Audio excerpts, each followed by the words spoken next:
right. Well, with that said, I think we'll start our discussion with the areas for the day. Perfect. All right. I'll clap for myself. Perfect. Hi guys, my name is Daenerys Lewis. I've been to a lot of places, so let's say from Tennessee. Started out in Tennessee, came to Minnesota. I graduated high school from Burnsville, so I'm from the cities. From Burnsville, I went to school in Iowa, national champion wrestling, cross country. Iowa's really boring. It's really cold. It's just like Minnesota, just with corn, so not that really much of a good place. Transferred to school in Nevada. Had a great time. The school there was $44,000 a year, so yeah, $44K a year. Compared to St. Cloud's, a little bit different. Had a good time out there. Experienced a lot of things, different lifestyle. Only African American out there. Very different. When you're the only person in the room and you're the only person that adds the color in the room, it adds a little bit of difference. So I left Nevada. Couldn't even afford the school, so I transferred to St. Cloud. My time coming from St. Cloud was homeless for a little bit. And last winter I was actually homeless, so it was really not fun. It's pretty cold outside when you don't have a place to go. I had to use the law of attraction, find a place to go somewhere to live, be more comfortable in my surroundings. Last summer, I eventually got a place to stay. I lived in Holes Hall, single dorm room, met a lot of people through St. Cloud. I've been in St. Cloud since 2013, so not too long. And last summer, I created my own app. I had my own app when I was 19. Instead of buying books, I'm a big entrepreneur, so I created an app for iPhone. So obviously my grades did not go there because I didn't have a book for class.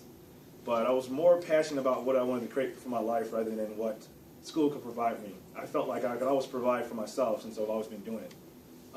Not that many people at the age from 18 to 19 to 20 can travel to college and basically befriend the entire college. So I had to get out of my comfort zone, being the only person of color in Iowa, the only person of color in Nevada. And I come to St. Cloud, obviously there's a lot more diverse. And so, but you're still in a surrounding area that people aren't educated on, the culture you're coming from, the person you are, who you are as a person, and how you dress. So people are still being educated each day in regards of who you are and why they should see you as the person you see yourself as.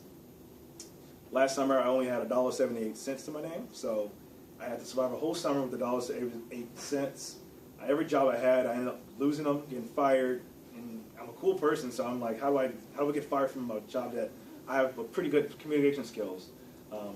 My friend ended up giving me a job at her place. I started building my communication skills. I used to be a debt collector, calling people who couldn't even afford their bills or student debts, and it's a little bit different when you're calling people who are 50 years old, 60 years old, paying back student debts at an age that I'm 20 years old and couldn't even pay for my own bills. So for me, learning through life and observations of how people are truly struggling in life and how everyone really needs to just take a step for the future rather than take a step back, I started to develop myself as a person. I'm currently reading 3 books a week. I don't listen to music that much. I noticed he was listening to music, and I understood it was speaker knockers, which I'm trying to get back into music because, I'm 21 years old and I'm not listening to music. I listen to a lot of audios. My favorite speakers are Les Brown, Zig Ziglar. These are all the people I'm influenced by. They're coming from backgrounds just as I can relate with people who are struggling just as I used to. I currently now own my online business.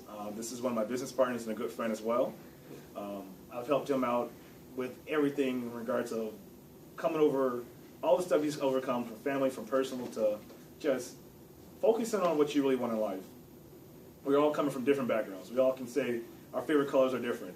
We can say that we eat this, we eat that, but we all want the same outcome in life, which is to be successful. So you have to just determine what your definition of success is. To one, success could be finally getting that favorite job, or getting that career, finding that favorite woman, that connection. But once you truly can sit back and define what you want in life and write down what you want and make a step each day to do it, you'll accomplish it.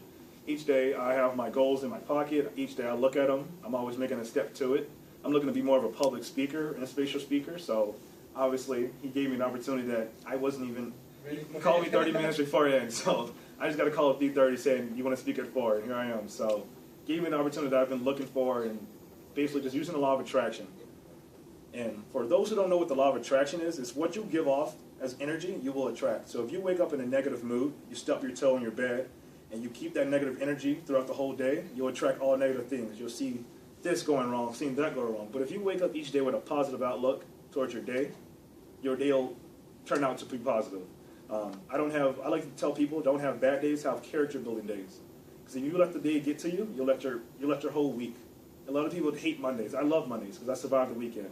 There's a lot of drunk drivers here in St. Cloud who can't drive, who are just, obviously we all hear what's happening in St. Cloud in regards to the community around us, but obviously you guys aren't a part of that negative influence because you're in a room that people are trying to motivate you and give you positivity for your future. So the best advice I can give anyone is write down your goals, look at them, and determine if these are the goals you want to have for your future. You can have, some people might think the goals are unrealistic, but if you tell yourself 1,000 lies, 1,000 lies becomes 1,000 truths, to be completely honest. My biggest goal is I'm looking to have my mother retired before her March 24th. I'm looking to hit my first million before my 22nd birthday, which is in May 25th. This is a good business partner as well. We're looking to travel some world, meet people, do all these fun things. And how do you go about it? Well, you use a law of attraction. You attract what you give off. What you want in life, you will accomplish it. You can accomplish it, but only when you can believe that you can accomplish it. When you have faith behind every step you take in life, you will accomplish it.